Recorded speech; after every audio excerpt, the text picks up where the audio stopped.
नमस्कार दोस्तों, स्वागत है आपका मेरे यूट्यूब चैनल विदाउट म्यूजिक मंत्रा में। आज के इस वीडियो में होपफुली आपने थंबनेल देख लिया होगा। बात करेंगे कर्क राशि के संबंध में। कर्क राशि के लिए अप्रैल का यह महीना किस प्रकार का रहने वाला है, बाकी का बचा हुआ ग्रहों की क्या स्थिति है, नव ग्रहों की जो स्थिति परिवर्तित होती है महीनों के हिसाब से या गोचर के हिसाब से, तो उनका क्या प्रभाव आपके जीवन में विभिन्न परिस्थितियों पर पड़ने वाला है। स्वास्थ्य की बात करें, आपके वैवाहिक जीवन की बात करें, प्रेम संबंधों की बात करें या आपके नौकरी व्यापार धंधे की बात करें, तो किस प्रकार का प्रभाव आपको देखने को मिल सकता है, इसकी आज हम चर्चा करेंगे, बात करेंगे।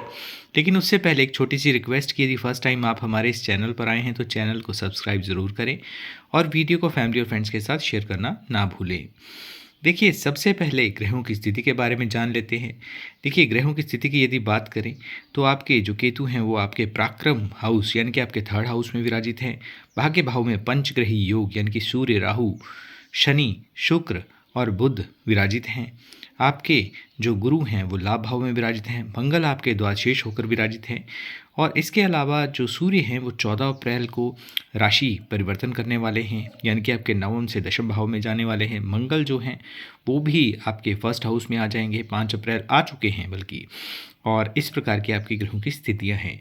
सबसे पहली बात कि ये जो राशि के लिए प्रेडिक्शन है ये चंद्र राशि पर आधारित है, लेकिन यदि आपको अपनी राशि का पता नहीं है तो आप लगन के आधार पर या नाम के आधार पर जो आपकी राशि बनती है तो भी इस वीडियो को आप देख सकते हैं।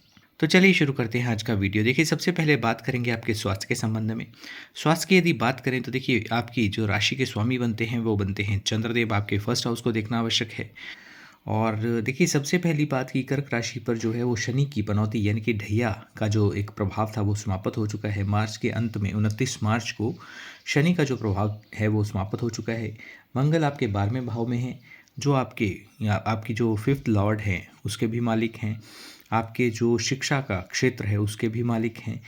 तो आपके 15 अप्रैल के पश्चात जो है स्वास्थ्य बहुत अच्छा रहेगा। उससे पहले आपको थोड़ा सा इन्फेक्शन को लेकर सावधानी रखनी है। और 15 अप्रैल को पश्चात किस बात की आपको सावधानी रखनी है, संबंधित पेन की, यानी कि आपको बोन से रिलेटेड, हड्डियों से संबंधित किसी प्रकार की कोई दर्द की शिकायत हो सकती है। पैर फिसलने की भी आपकी संभावना बनती है, चोट लगने की पॉसिबिलिटी हो सकती है, उस चीज़ का आप ध्यान रखें। ओवरऑल बहुत कोई मेजर कंसर्न नहीं है स्वास्थ्य को लेकर यदि कहा जाए, क्योंकि देखिए बहुत रिलीफ, चाहे स्वास्थ्य की दिक्कतों को आप झेल रहे होंगे उसमें निरंतर होता चला जाएगा, क्योंकि शनि का एक जो बुरा प्रभाव था यानी कि ढैया का जो प्रभाव है वो समाप्त हो चुका है। अब बात करते हैं आपके शिक्षा के संबंध में। देखिए, शिक्षा यानी कि आपके पंचम भाव को देखना पड़ेगा और पंचमेश आपके बनते हैं मंगल देव, जो कि आपके 12वें भाव में हैं, जैसे मैंने पहले बताया। और अभी 5 अप्रैल के पश्चात ये आपके फर्स्ट हाउस में मन मस्तिष्क के हिस्से में आ चुके हैं। इसके अलावा गुरु लाभ भाव में बैठकर आपके पंचम हाउस को देख रहे हैं, पंचम भाव को देख रहे हैं, तो ये भी अच्छा है। स्पेशली एग्ज़ाम की यदि बात करें, चाहे एग्ज़ाम जो है आपका वो स्कूल का हो या कॉलेज का हो या जॉब से कोई कंसर्न है, गवर्नमेंट एग्ज़ाम है तब भी अच्छा है। लेकिन इस लिहाज से यदि कहा जाए, एग्ज़ाम के लिहाज से यदि बोला जाए, तो 14 अप्रैल के पश्चात जब आपके भाग्य भाव से निकल कर आपके सूर्य देव जो हैं वो उच्च के हो जाएंगे, आपके करियर हाउस में आ जाएंगे, तो स्थितियां और भी शुभ निर्मित होंगी आपके लिए। स्पेशली यदि गवर्नमेंट सेक्टर से रिलेटेड कोई एग्ज़ाम आपका है, उसकी देखिए तैयारी तो आपको रखनी पड़ेगी, उसके लिए खुद को आप प्रिपेयर करें। लेकिन ग्रहों की स्थिति या गोचर का जो एक परिवर्तन बनेगा उसके हिसाब से परिस्थितियां आपके लिए काफ़ी फेवरेबल हैं। अब बात करते हैं आपके प्रेम प्यार की, आपके प्रेम संबंधों की बात करते हैं। देखिए, प्रेम संबंधों के लिए भी आपके पंचम भाव को देखना पड़ेगा, और जैसे मैंने पहले बताया कि मंगल आपके 12वें भाव में है। और अभी आप देख रहे हैं उसी लिहाज से इसमें तो मंगल आपको मैंने 12वें भाव में बताया, लेकिन अभी 5 अप्रैल के पश्चात आपके फर्स्ट हाउस में, यानी कि जहाँ पे 4 नंबर है वहाँ पे आपके मंगल आ चुके हैं। आपकी बुद्धि का जो स्थान है, आपके मन का जो स्थान है, मस्तिष्क का जो स्थान है, वहाँ पे आ चुके हैं। और प्रभाव ऐसा होगा कि कहीं ना कहीं एक डोमिनेटिंग पर्सनैलिटी उभर कर आपके सामने आएगी, तो डोमिनेटिंग नहीं बनना है, इस तरह की नेचर से आप बचें।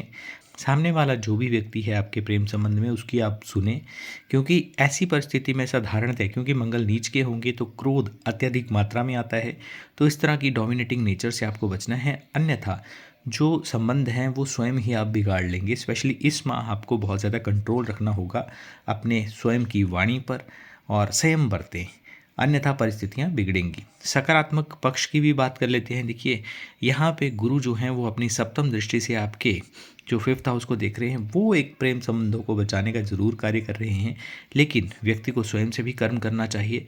तो जहाँ तक हो सके वाणी के लिहाज से संयम जितना ज़्यादा बरतेंगे उतना ज़्यादा आपके लिए फेवरेबल स्थितियाँ बनेंगी। गुरु की इस दृष्टि के प्रभाव के कारण देखिए लव रिलेशन आपका बना रहेगा और बचाने का पूर्णतः प्रयास जो है वो गुरुदेव यहाँ पर करेंगे।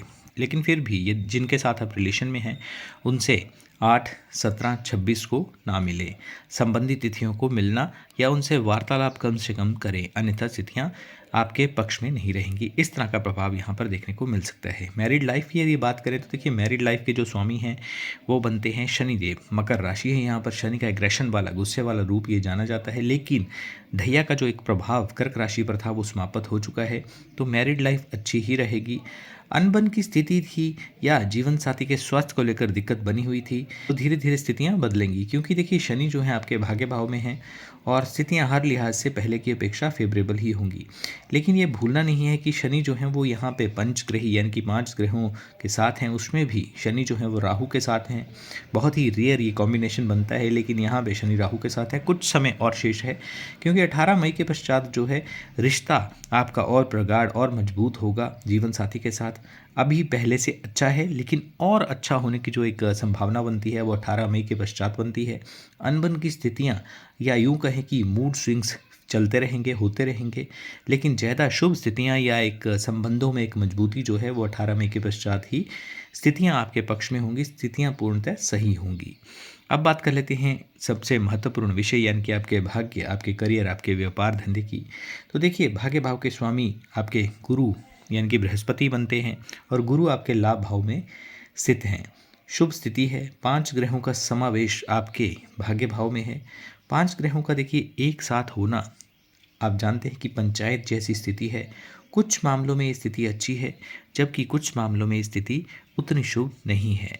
कुछ मामलों में स्थितियां जो हैं वो विपरीत निर्मित होंगी। भाग्य का साथ मिलेगा तो हम बहुत ज़्यादा एक्साइटेड हो जाएंगे, और विपरीत स्थितियां होंगी तो एक्सट्रीमली निराशा प्राप्त होगी। ये जो दोष निर्मित हो रहे हैं, चाहे पितृदोष की बात करें, पिशाच दोष की बात करें, ग्रहण दोष की बात करें, कहीं ना कहीं ये जीवन में अड़चन क्रिएट करेंगे। भाग्य भाव में जो आपको चीज़ें लाभ गुरु देने का प्रयास करेंगे, क्योंकि स्थितियां धन के लिहाज से एक धन योग या यूं करें कि भाग्य को प्रबलता देने के लिए गुरु सहायक सिद्ध होंगे। देखिए गुरु तो लाभ देने का प्रयास करेंगे, लेकिन बीच में जो एक शनि और राहु का जो ये दोष बन रहा है और सूर्य भी यहाँ पर हैं, तो स्पेशली उसमें ऑब्स्टेकल क्रिएट हो रही हैं। और ये सभी राशि के जातकों के लिए है, क्योंकि ये जो है आपका कोई पर्सनल चार्ट नहीं है। गोचर के हिसाब से जो भी कर्क राशि के जातक हैं उनके लिए ये स्थितियाँ निर्मित होंगी। इसके अलावा मिड मई जब आपके राहु यहाँ से परिवर्तन करेंगे, उसके पश्चात स्थितियाँ आपके पक्ष में आ जाएंगी। लेकिन अभी के लिहाज से भी स्थितियाँ जो हैं, स्पेशली मांगलिक कार्य यदि आप कोई करना चाहते हैं तो वो कर सकते हैं। इन्वेस्टमेंट करने से आप बचें, क्योंकि 18 मई के पश्चात यदि आप इन्वेस्टमेंट करते हैं तो वो आपके लिए और भी शुभता आपको प्रदान करेगा। बात करें यदि करियर हाउस की, तो देखिए यहाँ पे जो दशम भाव के स्वामी बनते हैं वो बनते हैं मंगलदेव, जो आपके फर्स्ट हाउस में आ गए हैं। और फर्स्ट हाउस में आने के कारण देखिए आपके जो मंगल देव हैं वो एक अलग शुभ स्थिति में आए हैं, यानी कि आप इस तरह से ले सकते हैं कि 70% आपके लिए शुभ स्थिति है, 30% आपको कंट्रोल करने की आवश्यकता है। आपका जो एक चेहरे का तेज है, ओज है, या यूं कहें कि चेहरे का जो रौब है वो अपने चरम पर होगा।